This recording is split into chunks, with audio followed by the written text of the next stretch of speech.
Hey guys, Mr. Light is here with a brand new Let's Play. And it's one again from what I've been doing, one of the adventure games I'm fond of, combined with the fact it's a game I used to play with my mam Gee.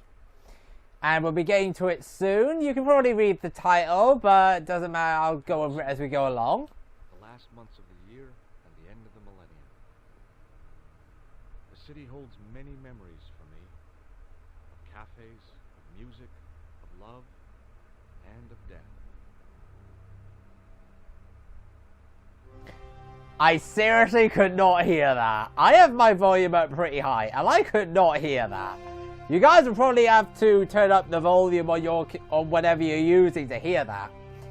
Anyway, welcome to Broken Sword, the Shadow of the Templars, made by Revolution. This is an adventure game that me and my Mamgi really enjoyed. I actually, there was Broken Sword 1 and 2 on the PS1. I've got both of them, and you'll be seeing the second one after this.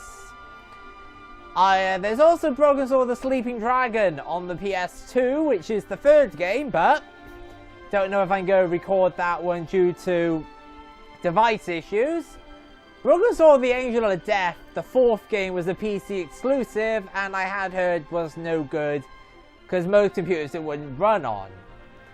And then an indie developer brought the rights, I believe, or someone did, to Broken Sword and made Broken Sword 5, The Servant's Curse, which I've never played. So yeah, kind of an interesting background of the games.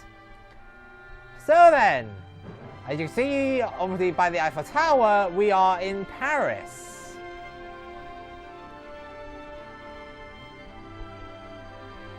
Yeah, you can move along now. Ah, a cafe, and that is our protagonist. Huh, okay. Wonder how this is going to end up. Wait, what? Oh, jeez, really? A clown? Okay, can't get much more. What the? Oh no. Yes, kabang kabong. It was going to happen eventually. There's been an explosion. Yet, somehow the protagonist survived. He was right outside. You know what? That's kind of incredible. I'm quite amazed he pulled that off. Seriously, that's amazing he did that. Loading screens are going to be plentiful in this game if you like loading screens. Trust me, it's going to be a lot of business. Sir, stand up. As I picked myself up, all I could hear was the ceaseless drone of traffic. Life went on around me, but the explosion was to change my life forever. So, yeah, this is a point-and-click adventure game, a bit like Discworld and Day of the Tentacle Remastered, games I've also done. Now, this means we can pick this up, so I'm going to go pick it up.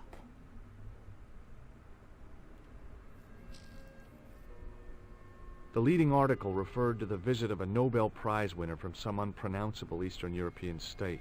That was the only news story. The rest was rumor, gossip, and sensationalism.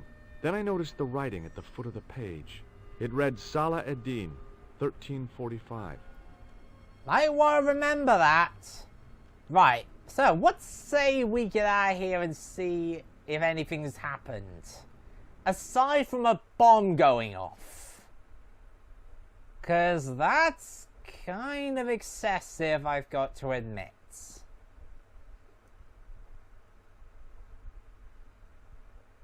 So then, let's be on our way, and... What the? Oh, flip. Freeze! Hold it, right there. Whoa, don't shoot. I'm innocent. I'm an American. Can't make up your mind, huh? I demand to see the American consul. Drop your weapons and get down on the ground. Put that thing away, Sergeant. Move. I apologize, monsieur, but I cannot permit you to leave. Am I under arrest?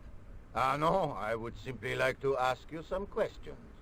En avant, to the café, marche. So apparently these are the police. As if anything else can happen to us. Oh wait. This game is gonna be so weird you won't believe it. So, we're going inside the cafe apparently. So we get to see the inside and... Oh, wow. Oh, the waitress. What a mess. This bombing is an outrage, is it not? No joke. Stop that, monsieur. Stop holding your breath at once. No, he's dead. Has it occurred to you that he may be dead, Moo? Like I said. Oui, monsieur, but I prefer to look on the bright side. Besides, I recall a case where the killer escaped by feigning death. Okay, I'll admit that would be an interesting thing about this. However, in this case, the man is quite dead. Clearly, the killer knew of his presence and... How many times have I warned you about premature extrapolation? All we know is that he is dead. It seemed reasonable to assume... A great detective assumes nothing. Take Maigret, for instance. But he was a fictitious character, monsieur. Why, he was no more real than Poirot or Tintin. That's different, Moo. They were comedy Belgians. Anyway, it is unlikely that even you will learn much from talking to the dead. That's true. Examine the girl and take her statement, if you can. Okay, let's see what's going to happen now that this has happened. Et maintenant, to business. And we get to learn more about our protagonists at last. Your name, please?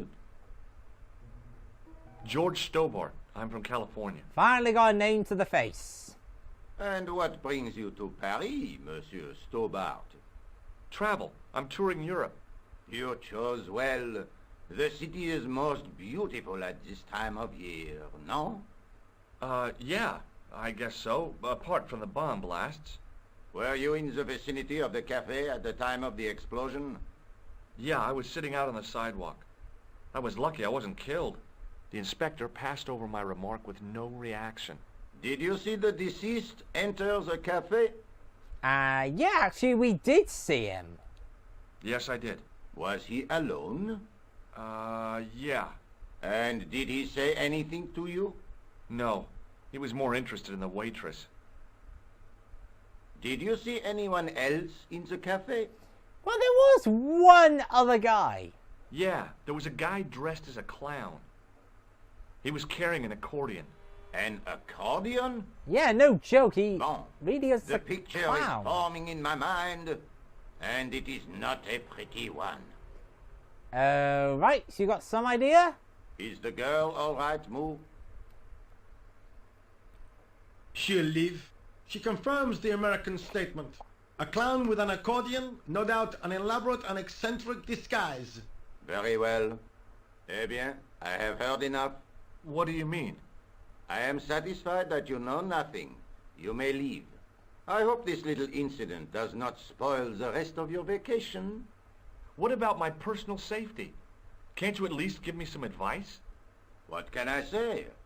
Stay alert and look out for suspicious characters. And don't cross the road until the little man shows green. Great advice.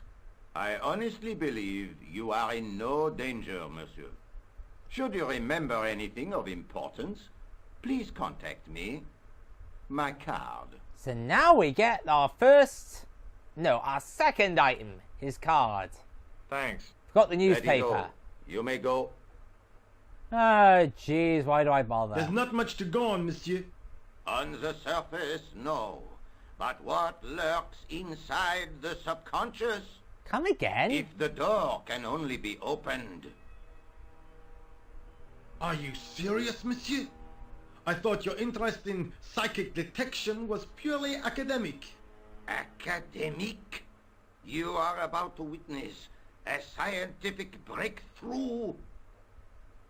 Okay, we might want to get out of here before he starts thinking he's a psychic.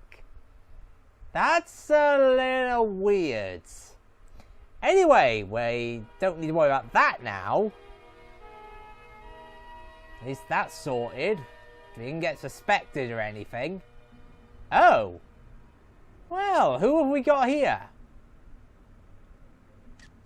Oh, okay.